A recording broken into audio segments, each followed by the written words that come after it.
Pois é, a defesa de Jair Bolsonaro tem, portanto, até hoje para responder ao STF porque o ex-presidente continua aparecendo em vídeos nas redes sociais, mesmo após ser proibido de realizar postagens, incluindo em outros perfis.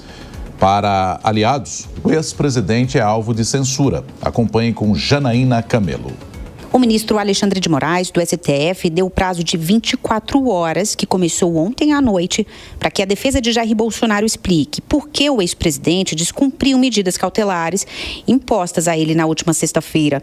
O ministro se referiu à proibição de Bolsonaro em usar as redes sociais. Mais cedo, na Câmara dos Deputados, o ex-presidente foi alertado pelos seus advogados a não participar de uma entrevista de imprensa organizada por parlamentares da oposição. Ao deixar o Salão Verde da Câmara, teve confusão. Diante da multidão de jornalistas e assessores que aguardavam o ex-presidente, até uma mesa de vidro foi quebrada. Bolsonaro resolveu falar e mostrar a tornozeleira eletrônica. Disse que está sendo humilhado. Isso aqui é um símbolo da máxima humilhação no nosso país. Uma pessoa inocente. Nós vamos enfrentar a tudo e a todos. O que vale para mim é a lei de Deus.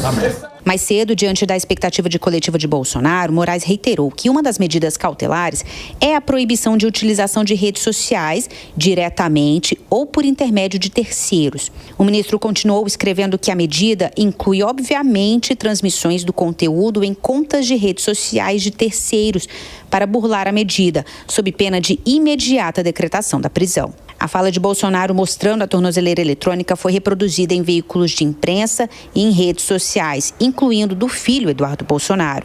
Momentos depois, Moraes deu um novo despacho, dessa vez na ação penal contra o núcleo crucial. O ministro afirmou que foram divulgadas diversas postagens nas redes sociais em que o réu exibe o aparelho de monitoramento eletrônico proferindo discurso para ser exibido nas plataformas digitais. Moraes reuniu prints de algumas das publicações e intimou os advogados de Bolsonaro para apresentar os esclarecimentos até esta terça-feira. A liderança do governo aqui na Câmara protocolou no STF um pedido de prisão preventiva de Jair Bolsonaro por descumprimento de medidas cautelares. Antes da segunda determinação do ministro Moraes, dando prazo de 24 horas, a oposição aqui na Câmara chamou de censura o despacho do ministro, que acabou impedindo Bolsonaro de conceder a coletiva de imprensa.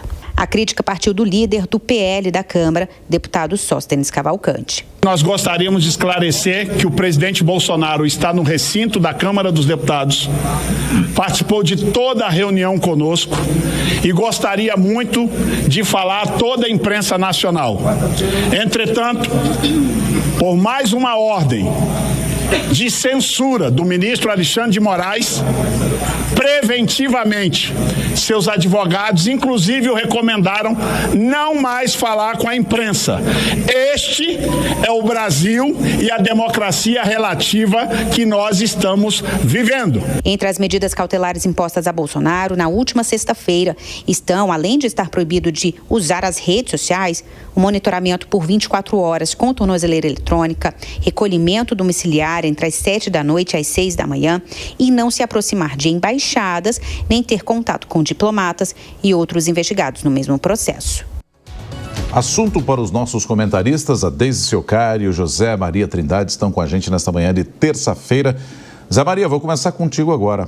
É censura ou está dentro do escopo das cautelares em virtude daquilo que Bolsonaro e, por extensão, Eduardo Bolsonaro estiveram fazendo nos dias mais recentes? Olha, uma decisão judicial, ela tem que ser cumprida, né? Se não houver o cumprimento de uma decisão judicial, o sistema cai, né? Aí é a barbárie, aí ninguém sabe o que vai acontecer. É bom lembrar que muita gente reforça, o ministro Alexandre de Moraes não é decisão do ministro, não é decisão de Alexandre de Moraes, mas é uma decisão do Supremo Tribunal Federal. Para quem tinha dúvida, está aí.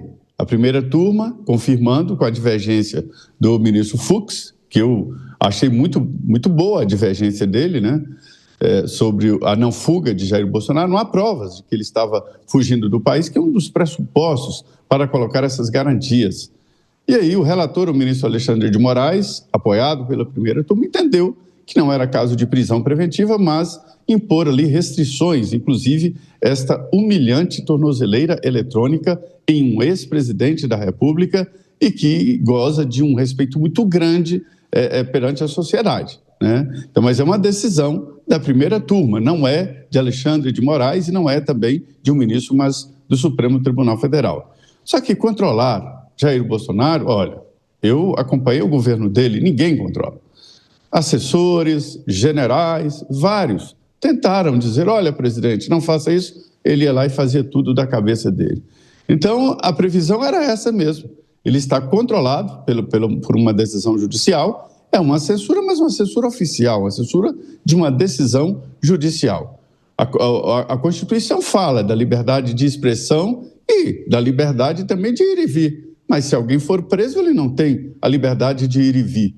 No caso de Jair Bolsonaro, ele está sob uma decisão judicial que tira dele esse direito constitucional, né? É bom que discutamos, que possamos apresentar argumentos contrários, mas trata-se de uma decisão judicial. Eu diria que é um momento muito tenso e muito sensível, porque ao mesmo tempo que nós acreditamos na justiça, nos poderes, nas instituições, a gente tem que ver que existem decisões do Congresso, do Executivo e do Supremo que nós não concordamos. Mas nós não podemos destruir um poder porque não concordamos com aquela decisão, com as decisões do momento. Desde do ponto de vista jurídico, também político, o que significa na sua avaliação proibir que Jair Bolsonaro utilize as redes sociais e também dê entrevistas? Olha, Soraya, eu acho que a gente tem um ponto a considerar aqui que é bem importante. Tem que tomar cuidado para não entrar numa zona cinzenta, porque o ex-presidente ele não pode utilizar as redes sociais e agora ele está sendo responsabilizado também pelo conteúdo publicado por terceiros. Então vamos imaginar assim, eu estou proibida aqui de utilizar as redes sociais, mas um amigo meu grava um vídeo comigo e ele publica nas redes, né? Publica no Instagram. Eu vou ser responsabilizada por esse vídeo. É mais ou menos isso que estão cobrando do ex-presidente Jair Bolsonaro, né? Então agora ele é responsável também pelo que terceiros publicam.